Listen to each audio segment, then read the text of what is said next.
And we're back, guys. Tennis in a minute. I'm your host, Good Energy. How's everyone doing? Thank you for clicking on the video. Do me a favor, like the video, show some love, hit the super thanks. Traveling all weekend for the holidays, so haven't been able to bring you much coverage. But Coco's back, so we have to cover this match, guys. She's going to be taking on Olivia Gadecki, and we did a poll in the community, and I asked you guys who is going to win the French Open, and the consensus is Coco Gauff. Listen, she's in the best form, right, of all the ladies on tour, aside from maybe Jasmine Paolini, who is just playing amazing lights out tennis, but she had a scare in the first round. She almost lost that match. I think Coco, aside from Jasmine, she's got to be amongst the best when it comes to form right now. Now, Coco 24-8 on the year, right? Better than where she was last year at this time. She's won eight of her last 10 matches. And some of those wins, look, Belinda Bencic, Mira Andreeva, Iga Swiatek, Victoria Bocco, Magdalene, Emma Raducanu, Mira Andreeva again, Kenwin Jung. Some amazing wins. While on the other side of the net, Olivia Gadecki from Australia, right? I want to say she's 23 years old. After coming off back-to-back 40-plus win seasons, right, winning some lower-level titles, she's struggling this year, right? She's got 3 lower-level titles. She's 6-15, 5-6 on clay. She's a hard court player. She's from Australia, right? That's no secret. Not too many clay courts in Australia. But she's only won 5 of her last 10. Some of the losses have gone to Panna Yadvardi, Elsa Jackmont, Isla Tomjanovic, and Carolyn Dolhide. So this is going to be a very tough match for Olivia, who's not a great clay player to begin with. Coco wins about 75% of her matches on clay.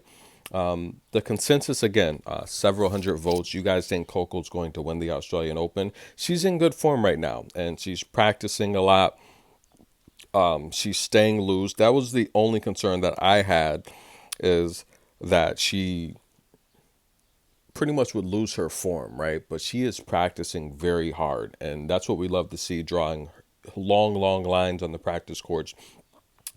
She's not playing doubles this tournament, which I think it's a good thing, right? Let her, now that she's in form, let her focus on the single side of things. I think that's pretty good, because the reality here, she she's the reigning and defending champion here with Katerina Siniakova.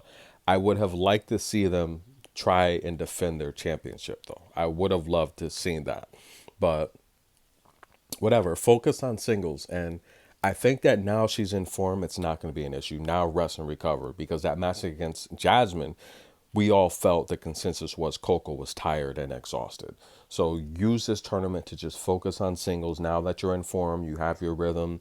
I think that's a great thing to do here. For Coco to win this match, it's simple. She's going to have to serve well.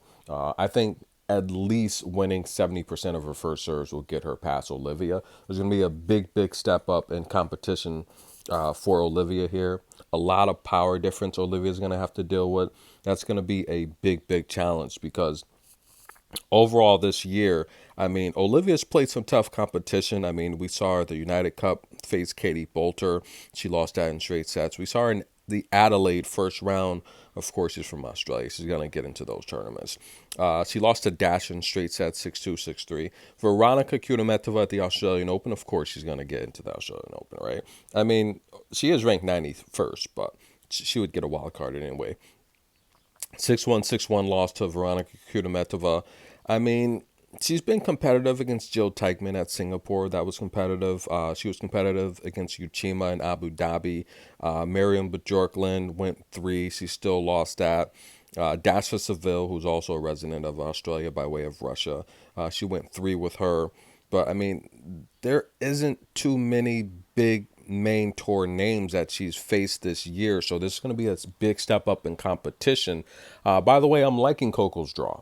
I mean, I like Coco's draw. I gave you her path to victory. I'm telling you guys, I had nightmares about Jasmine Paolini. I don't know how she ended up in that draw, but I started the video, I paused it, and then I came back, and I was looking at Jasmine's draw and accidentally inserted that. I'm telling you, I'm having nightmares about Paolini, because she's really the only one, I think, right now with Coco's form that can beat her. I don't think Sabalenka beats her, to be honest with you.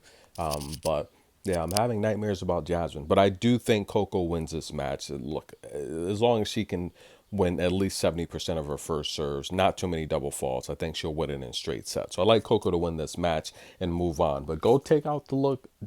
Go take a look at that video I made, Coco's path to the title. Again, yeah, where Paulini is, that could be a toss up who she faces. Could be Mira, could be someone else, but I do think she makes the final against Kim Won Jung. Coco advances, guys. That's the pick. See you soon.